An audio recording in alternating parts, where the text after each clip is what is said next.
Leverage Lab Notes. I'm Missy Ryle, and I am the owner of Leverage Marketing in Grand Haven. Thank you for coming back again today. Today's video is our Breaking Barriers segment from our LinkedIn newsletter, where we interview inspiring women in our community, business owners. And today, I'd like to welcome Leslie Roberts with West Michigan Psychological Services. She is a friend and a client. Thank you for being here today. Hi, Missy. Thank you for having me. Yes, we're just going to have a little conversation about your business. I'm very excited to also share that Leslie had a brand new website go live today. So I'm going to put that link up so that you can check it out. Yeah, we're very excited and very proud of her rebrand. She has a new logo, new website, a lot of new stuff. So her practice has really grown a lot. She has 3 locations along the Lakeshore, one in Holland, one in Grand Haven, and one in Norton Shores. So Leslie, tell us a little bit about your practice, about your business.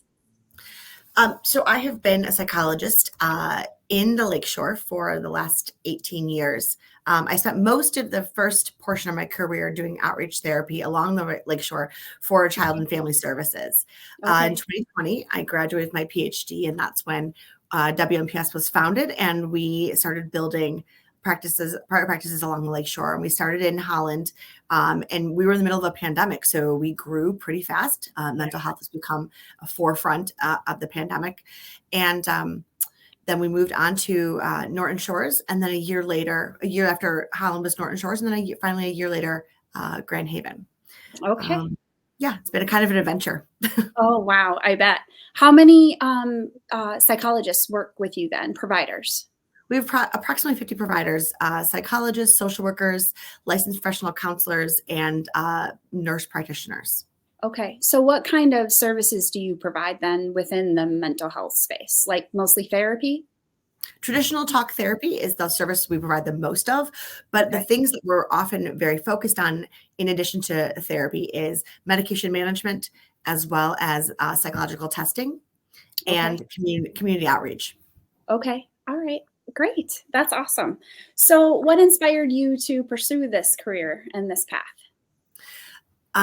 I don't remember a time when I didn't want to be a psychologist. I took my very first class in psychology my junior year of high school, and I've never been anything else. Wow. So I studied psychology in college, graduated, got involved in mental health, and then quickly went back and got my master's degree.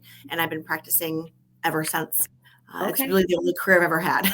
Wow. Okay. Any particular area that you love the most about psychology? Like is there anything specific? Yeah, I've always loved forensic psychology. In fact, I'm a clinical psychologist by practice, but I do have a concentration in forensic. I don't do a ton of forensic work right now, but I'm always very drawn back to the court system, family court. I think that's my history of doing all that outreach therapy for the family. Is I've loved it. So I do some forensic work right now, but just a little bit of it because I spend a lot of time trying to build and sustain a company. Wow. Oh, wow. That's cool. I learned something new. I didn't know that. I mean, I knew that you had a little bit of background in forensic stuff, but I wasn't, I didn't know that much about it. So, wow, that's very cool.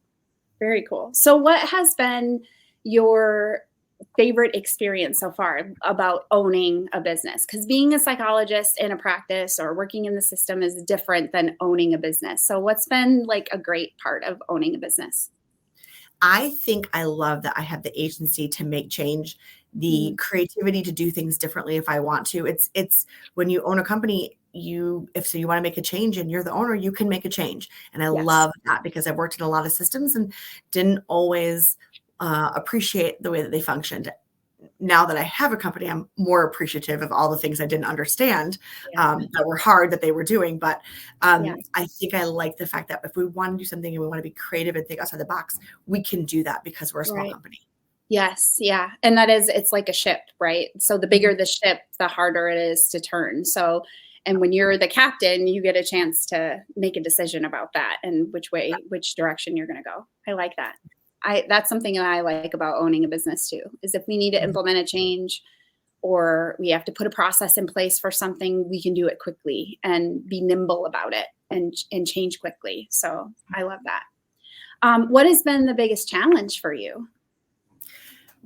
Everything, like everything about it.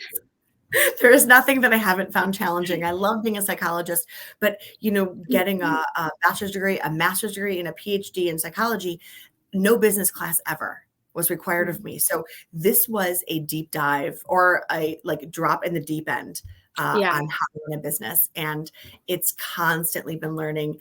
Um, I would still say I don't know a lot about how to run a business. What I've learned is that if I surround myself people who know how to run a business, then at yep, least I have people who will tell me, who help guide me. And so that's been my right, biggest asset is, if I don't know it, that's fine. I'll find people who do know it to advise me, because right. there's nothing about running a business that is anywhere near being the same as being a psychologist. Right, right. Well, and working in a business as an employee or doing the work in a business is totally different than working on the business, Yep. right? And running the business. And Mhm. so, yeah, I love that you talk about that, because bringing people around you that have your blind spots or have the experience that you don't have, or the knowledge that you don't have, it humbles you and it keeps you teachable, right? So that you're always learning something new. And it's been awesome for me to come alongside you during this part of your journey, because really, I mean, you're already a very established business 3 Yeah. years in, Hmm.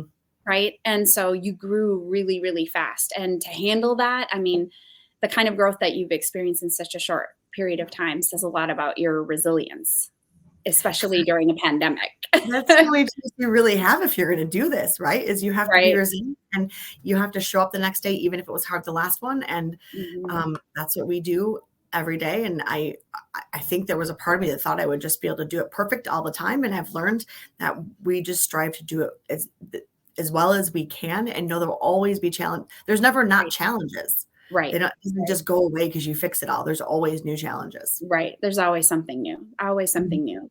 So, what does the future look like for WMPS and for you personally? Like, what are your plans or visions or goals for the future? Yeah. I really want to. I think we've done a good job of establishing ourselves in the communities we're in. It was very important to me to work along the Lakeshore, because these are underserved areas Yeah. with providers. And so I want to continue to be a forefront of mental health along the Lakeshore. And it's important that we can provide all access to mental health for both therapy, not just traditional therapy, but also Right. for medication management and for psychological testing. These things are not easily found along the lakeshore. A lot of times people Right. are driving into Kent County to get these services. Right.